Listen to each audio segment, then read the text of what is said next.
Yeah. Mad boy.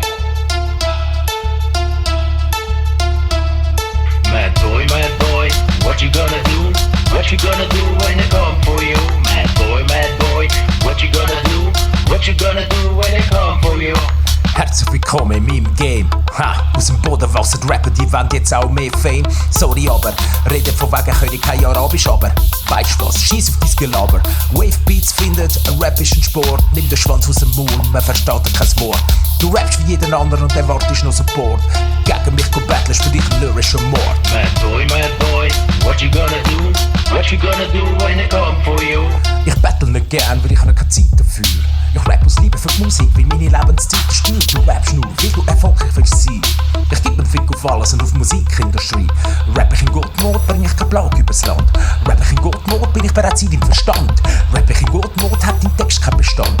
Rapp ich in Gottmod, werden deine Lyrics verbrannt. Und du mein Bros, der Rap-Szene verbannt. Also was? Mad boy, what you gonna do? What you gonna do when they come for you? Redet von Respekt, aber respektiert sich nicht selbst. Stresst ihn mit seinen Beats, bis sein Vertrauen sich selbst entfällt. Ja, kommt, folgt mir auf allen Plattformen. Ja, schickt dir auch ein Beat, mein Bro. Ja, battle mit Bro, aber battle nicht Bro. Ja, deine Beats sind schon cool und so. Tönst wie jeden anderen, ist einfach kein eigener Flow. Jeder, der mich kennt, weiss, trage keine Maske, also nicht mit den Tagen. Jeder, der mich kennt, weiss, bin immer ehrlich und direkt, was in dem Game immer noch relevant, Bro. Von mir aus gewinnt das Battle, ich mag das von Herzen gönnen. Aber nur wenn du aufhörst, das nächste Mal das Mikrofon zu stöhnen. One love. Mad boy, what you gonna do?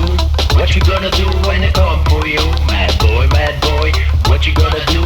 What you gonna do when they come for you?